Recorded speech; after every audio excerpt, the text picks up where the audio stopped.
ایک جنگل میں ایک آدمی رہتا تھا۔ اس کا نام احمد تھا اور وہ ایک چور تھا۔ وہ رات کے اندھیرے میں گاؤں میں جاتا تھا اور وہاں لوگوں کے گھروں میں گھس کر لوگوں کا سامان چوری کرتا تھا اور دن بھر آرام کرتا تھا اور ایسے ہی وہ خوش تھا۔ چوری میں کبھی وہ زیور چوری کرتا اور کبھی روپیے۔ اسے کوئی نہیں پکڑ سکتا تھا۔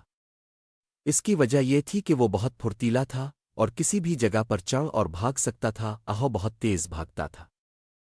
ایک دن وہ بازار گیا اس نیت سے کہ شاید کوئی امیر تاجر اسے نظر آ جائے۔ تھوڑی دیر گھومنے کے بعد اسے وہ مل گیا جس کی اسے تلاش تھی۔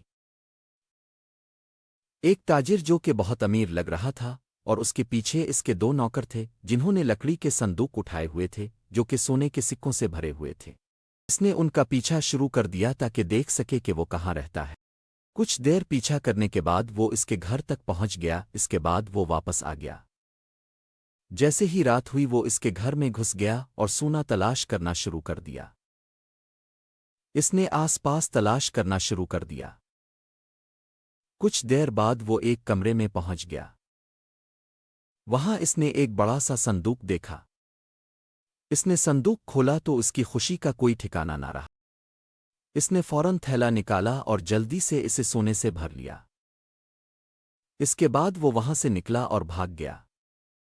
صبح تاجر اٹھا اور اس کمرے میں گیا جہاں اس نے سونا رکھا ہوا تھا۔ جیسے ہی وہاں پہنچ کر اس نے صندوق کھولا تو دیکھا کہ وہ تو بالکل خالی ہے۔ وہ بہت پریشان ہوا اور زور زور سے رونے لگا۔ کچھ ہی دیر میں سارے گاؤں کو پتہ چل گیا کہ تاجر کا سونا چوری ہو گیا ہے۔ جب تاجر صبح بازار گیا تو سب نے اس سے دکھ کا اظہار کیا اور پوچھا کہ یہ سب کیسے اور کب ہوا۔ اسی دوران احمد بھی بازار آیا ہوا تھا۔ جب وہ اس جگہ سے گزرا جہاں وہ تاجر لوگوں کو اپنا حال سنا رہا تھا تو اس نے سنا کہ تاجر بول رہا تھا کہ کسی نے اس چور کو نہیں دیکھا لیکن خدا تو اسے دیکھ رہا ہے۔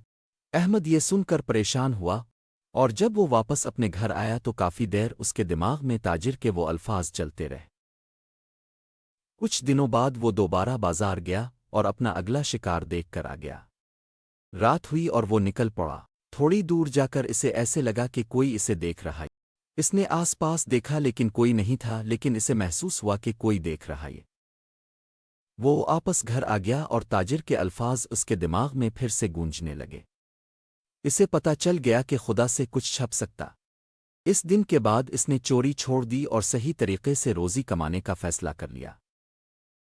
جب ہمارا اس بات پر یقین ہو جائے کہ خدا دیکھ رہا ہے جو کچھ ہم کرتے ہیں تو ہم بہت سی برائیوں سے بچ سکتے ہیں۔